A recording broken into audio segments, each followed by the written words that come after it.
A new Morbius trailer dropped today, so let's break it down and make sense of how it connects with the MCU and other confusing universe links. I'm your host Tyler Moulton, and you're watching Spoilers MV. Now right off the bat, no pun intended, we see the features on his face match similar to the ones in the comics. We see two very important powers, the ability to fly and also a healing ability that allows Morbius to take the blow of this weapon being fired at him. Next we see Morbius on this island, and he's trying to find a cure to this debilitating blood disease that we see he has had ever since he was a little kid. We can also see that in this shot, Morbius has been trying to find a cure for all of his life. He's been dealing with people that have the same disease. And Morbius is also a worldwide respected doctor. In the comics, he is a Nobel Prize-winning biochemist, and this shot here shows him getting that said award. And these here are electroshocks. We can see the blue electric static glowing at the top, and with Morbius's research, he believes that mixing live vampire components and electroshock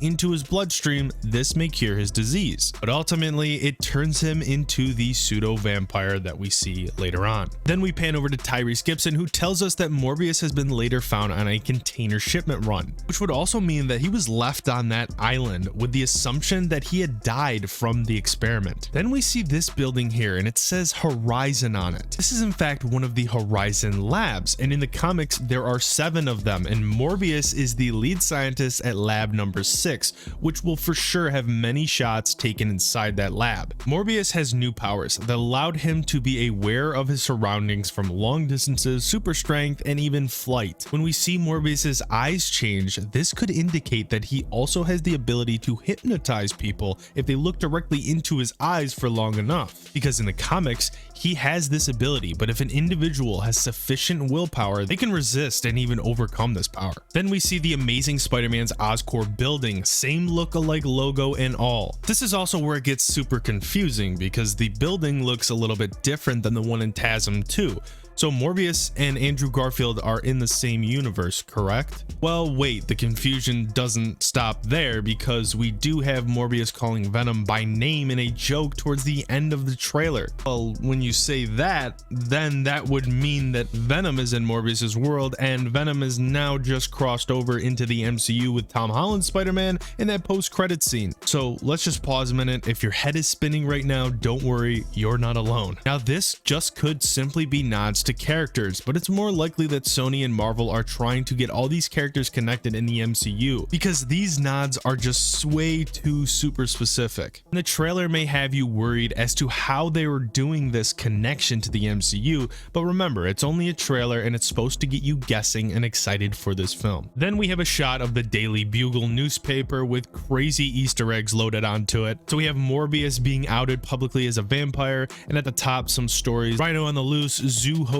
fools us all, and Black Cat friend or foe. This is really wild. Looking at Spider-Man No Way Home leaks, Rhino is said to not appear in No Way Home at all, but will reportedly be the butt of many jokes made in the film. Now, does that mean Rhino could be in No Way Home and join the MCU regardless of what claims are saying? We'll have to see. And then with that Black Cat reference, which if we just take a look at the headline alone, it seems like this world is just getting to know her, as it's wondering if she is going to be a friend to society or a foe in society. Pretty crazy stuff. We can see Morbius doesn't know if he has control over himself when it comes to his new thirst for blood. And this leads Tyrese Gibson and the rest of the law chasing after him. And in this shot, we can see this attached to Gibson's arm, which just so happens to be a cybernetic attachment that he will wield in the hunt for Morbius. Gibson himself did comment on this arm. He didn't say too much, but he did say that it does have some cool powers with a lot of great special effects. And we've known this Easter egg for a while here, showing a painting of Tobey Maguire's depicted Spider-Man, but the confusing part is that it says murder, which would be more fitting towards Tom Holland's Spider-Man and what he will be going through in the No Way Home film being framed for Mysterio's death. Then we see Vulture in his prison clothes that we saw him wearing in the Spider-Man Homecoming movie. We can assume he has escaped and is trying to look to team up with Morbius. And then finally, we get the Venom line. Who the hell are you, man? I am Venom. I'm just kidding. It's Dr. Michael Morbius at your service. So yes, I get this. This may be all confusing to a lot of people. What I believe is happening here is that the MCU is the big cheese, okay? And Kevin Feige is at the head of all this. Sony and Marvel have finally linked up. They are on course to connect this to the MCU. Now, it looks very confusing with these trailers and looks like basically a mess, if I had to say so. But again, these are just trailers and they're to get you excited for the film and get you guessing. So they will eventually find a way to connect all of this, and hopefully they'll do it in the right way, but we just have to trust them. Don't forget to hit that like, subscribe, and notification bell. I want to thank you for watching this video, and I will see you in the next one.